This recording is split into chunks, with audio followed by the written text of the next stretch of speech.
वहीं दूसरी तरफ आज का दिन झारखंड के सीएम हेमंत सोरेन के लिए अच्छा रहा। मुख्यमंत्री हेमंत सोरेन ने विश्वास मत जीत लिया, यानी उनके पक्ष में 81 में से 48 वोट पड़े। विश्वास मत हासिल करने के दौरान सोरेन ने बीजेपी पर जमकर निशाना साधा।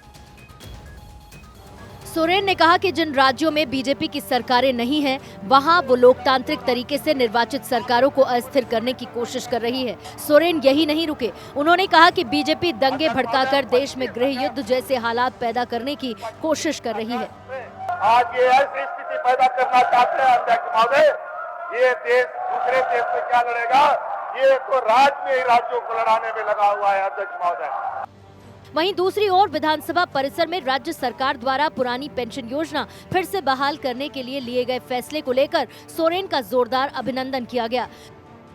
सोरेन ने असम के सीएम हेमंत बिस्वा शर्मा पर भी हमला बोला और उन पर विधायकों की खरीद फरोख्त करने का आरोप लगाया, जिसके जवाब में बाबूलाल मरांडी ने कहा कि सरकार अपने वालों से ही डरी है, इसीलिए उन्हें बंद कर रखा है।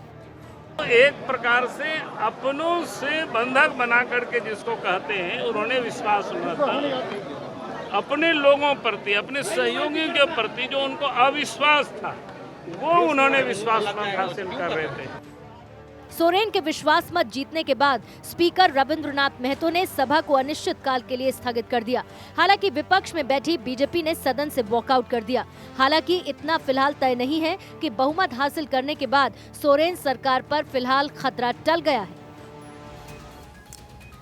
तो आइए आपको सिलसिलेवार तरीके से ये भी बता देते हैं कि आज झारखंड विधानसभा में क्या हुआ। विधानसभा में जो कुछ भी देखने को मिला उसके लिहाज से कम आज हेमंत सोरेन चैन की सांस ले सकते हैं। देखिए, विधानसभा में जो विधायकों की संख्या है वो है 81। सत्ता पक्ष को मिले 48, विपक्ष 28 और सत्ता पक्ष को जिसका समर्थन हासिल हुआ इसमें झामुमो यानी जेएमएम 29 पक्ष में वोट पड़े। कांग्रेस की तरफ से 15, आरजेडी की तरफ से 1, वहीं सीपीआई एमएल की तरफ से 1, एनसीपी की तरफ से 1 और निर्दलीय का 1 वोट भी पक्ष में पड़ा। वहीं विपक्ष में किस का गया? बीजेपी के 25 वोट और आजसू के 2 वोट और निर्दलीय का 1 वोट। कुल मिलाकर अगर आप संख्या देखेंगे तो सत्ता पक्ष को 81 में से 48 वोट उनके पक्ष में मिले और इसी के साथ विश्वास प्रस्ताव जीत लिया हेमंत सोरेन ने।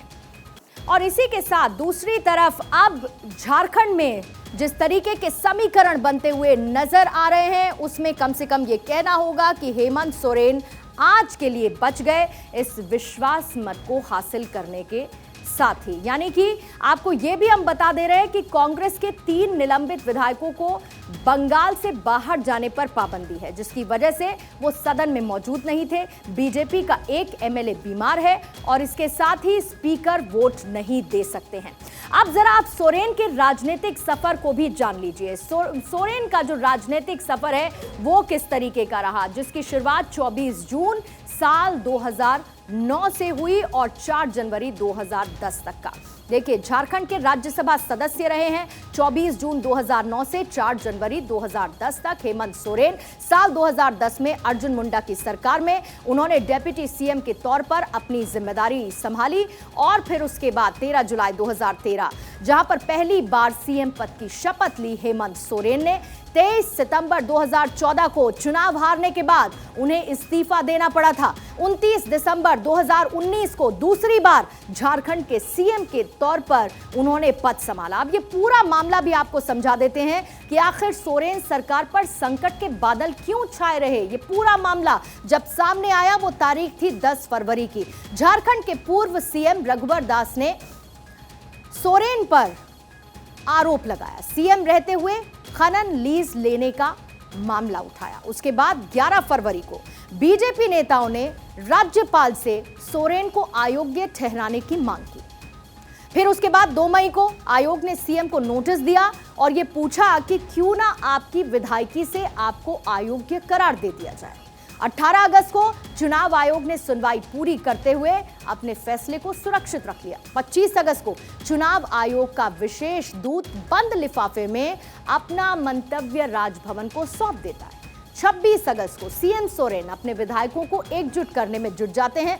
27 अगस्त को महागठबंधन के विधायकों के साथ सीएम पिकनिक मनाने लतरातू डैम पहुंचते हैं और एक तरीके से वहां से एकजुटता का संदेश दिया जाता है। 1 सितंबर को झारखंड कैबिनेट ने 5 सितंबर को विधानसभा के विशेष सत्र की घोषणा कर दी। फिर 4 सितंबर को सत्ताधारी पार्टी के सभी विधायक रांची लौट आए और उसके बाद आज सदन में सोरेन ने अपना बहुमत साबित कर दिया। यानी कि नंबर गेम ने सोरेन ने यह बता दिया कि सब विधायक हमारे साथ हैं और किसी तरह की टूट नहीं है।